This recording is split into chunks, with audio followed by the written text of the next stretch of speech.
পরোক্ষভাবে ওনার রাজনৈতিক দল এনসিপি, সেই এনসিপির যিনি প্রধান নাহিদ ইসলাম, তিনি গিয়েছিলেন প্রধান উপদেষ্টার সঙ্গে দেখা করতে এবং নাহিদ ইসলাম বের হয়ে এসে সাংবাদিকদের এই কথা বলেছেন। এখানে কয়েকটি বিষয় লক্ষণীয়। গণমাধ্যমের রিপোর্টে দেখলাম বিএনপি 4 বার প্রধান উপদেষ্টার সঙ্গে সাক্ষাৎ করতে চেয়ে তার সাক্ষাৎ পায়নি। আমরা দেখলাম জামায়াতে ইসলামের প্রধান উপদেষ্টার সঙ্গে কথা বলতে চেয়েছে, তাদেরও সেই সুযোগ হয়নি। কিন্তু যেহেতু এনসিপি প্রধান উপদেষ্টার স্নেহধন্য রাজনৈতিক দল, প্রধান উপদেষ্টা কিন্তু এনসিপির নেতার সঙ্গে বসলেন এবং আমার জানা মতে, যেটা সব মিডিয়াতে আসেনি, এরকম একটি তথ্য হচ্ছে কেবলমাত্র নাহিদ ইসলাম ছিল না, সেখানে মাহফুজ ছিল, আসিফ ছিল এবং সেখানে হাসনাত আব্দুল্লাহ ছিল। সো তাদের সকলের সঙ্গেই তিনি কথা বলেছেন এবং সেখান থেকে বেরিয়ে এসে তারা সাংবাদিকদের এই খবর দিয়েছে।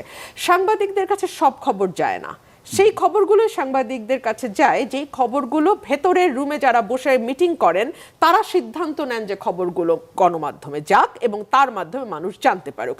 এখানে অনেকগুলো বিষয় আছে। এই কথা হঠাৎ করে ডক্টর ইউনূস নাহিদের মুখ দিয়ে বলালেন কেন? এক হতে পারে তিনি অত্যন্ত আবেগী মানুষ, তিনি শিশুতোষ মানুষ, তিনি আবেগ থেকে মনের কষ্টে কথা বলেছেন, কারণ তিনি খুবই সাকসেসফুলি গত 9 মাসে প্রতিটি ক্ষেত্রে ফেল করেছেন। এত সাকসেসফুলি ফেল করতেও একটা মানে ডিফারেন্ট লেভেলের যোগ্যতা লাগে। ডক্টর ইউনূস তার সেই যোগ্যতা প্রমাণ করেছেন। Not only doctor Yunus, with his entire team.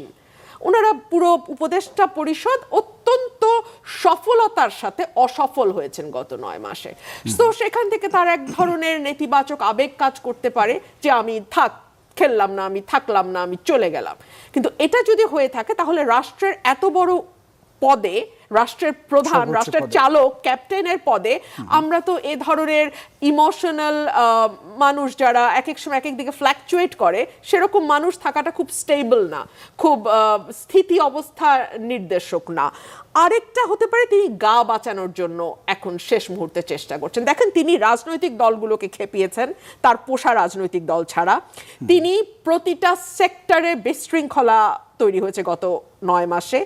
Even তিনি বাংলাদেশের সবচেয়ে আমি বলবো দেশপ্রেমিক সেনাবাহিনী যাকে বলা হয়, বাংলাদেশের স্বাধীনতা এবং সার্বভৌমত্বের প্রতীক, সেনাবাহিনীকে তিনি টোটালি অ্যান্টাগোনাইজ করে তার মুখোমুখি দাঁড় করিয়েছেন। এবং হাসনাতের মতন, সার্জিসের মতন, আসিফের মতন বাচ্চা বাচ্চা ছেলেরা তারা সেনা প্রধান সম্পর্কে যেরকম অপমানসূচক কথাবার্তা যখন তখন বলে, লেখে, আমরা চিন্তাও করতে পারি না। এত বছর পলিটিক্যাল ক্যারিয়ার এক একজনের, বিএনপি বলেন, অন্যান্য রাজনৈতিক দলের বলেন, তারা কেউ কল্পনাও করতে পারে না যে এইরকম একটি প্রতিষ্ঠান, যে প্রতিষ্ঠানটি বাংলাদেশের স্বাধীনতা এবং সার্বভৌমত্বের সঙ্গে ওতপ্রোতভাবে জড়িত, সেই প্রতিষ্ঠানকে নিয়ে যাচ্ছে তাই বলা যায়, যাচ্ছে তাই করা যায়।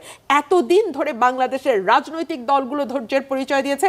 আমি বলবো বাংলাদেশ সেনাবাহিনী এবং সেনাপ্রধান তিনি ভীষণ রকম ধৈর্যের পরিচয় দিয়েছে। আপনি আমাকে বলেন, আজকে যদি এই আন্দোলন সফল না হতো, আসিফ, সার্জিস, হাসনাত তারা কিন্তু বহু বছর ধরে আওয়ামী লীগের, ছাত্রলীগের হয়ে কোনোভাবে টিকে ছিল, তারা হয়তো বা টিকেও যেতে পারত, মানে এদিক সেদিক পালিয়ে। সেনাপ্রধান পারতো, ওনার কোর্ট মার্শাল হতো না, ওনার ফাঁসি হতো না, কারণ উনি তো ঠান্ডা মাথায় সিদ্ধান্ত নিয়েছিলেন যে উনি সরকারের আদেশ পালন করবেন না। সরকার যে গুলির আদেশ দিচ্ছে, নিজের দেশের জনগণের উপর গুলি চালানোর আদেশ দিচ্ছে, সেনাপ্রধান তো সেই আদেশ ফলো করেন নাই।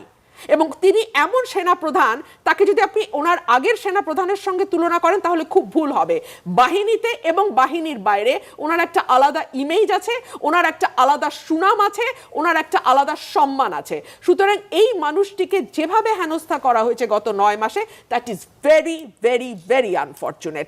আরেকটা বিষয় হতে পারে ডক্টর ইউনূসের, সেটা হচ্ছে তিনি তার জনপ্রিয়তা যাচাইয়ের একটা সস্তা নাটকের পথে উনি গেছেন, যে সবাই ওনার পায়ে ধরে ফেলবে, বিএনপি দৌড়ে যাবে, না না না আপনাকে ছাড়া তো আমরা মরেই যাব, দেশ ডুবেই যাবে, দেশ বঙ্গোপসাগরে চলে যাবে, এরকম একটা কিছু হয়তো উনি আশা করেছেন। আজকে শুক্রবার, খেয়াল করেন বৃহস্পতিবার এই নাটকটা হলো, হ্যাঁ আজকে শুক্রবার, এবং আজকে হচ্ছে ডক্টর ইউনূস যাদের সাথে মোস্ট কমফোর্টেবল তাদের একটা ঐক্যবদ্ধ হবার দিন। তারা বাইতুল মোকাররমে ঐক্যবদ্ধ হন, তারা বিরাট মিছিল করেন, ঘেরাও করেন, সবকিছু শুক্রবার কেন্দ্রিক হয়। কারণ এই দিন ছুটির দিন, নামাজের দিন, সবাই বাইতুল মোকাররমে যায় নামাজ পড়তে, বিভিন্ন মসজিদে যায় নামাজ পড়তে। So it's easier two gather more people. উনি ঠিক ওই হিসাব থেকে দেখে বৃহস্পতিবার রাতে নাটক ছাড়লেন এবং আজকে নাটকটি পুরা ফ্লপ করলো। একটা রাজনৈতিক দল অনুরোধ করেন। আরেকটা বিষয়, একটা চেয়ার খালি হলে চেয়ার ভরে যায় ভাই, চেয়ার কখনো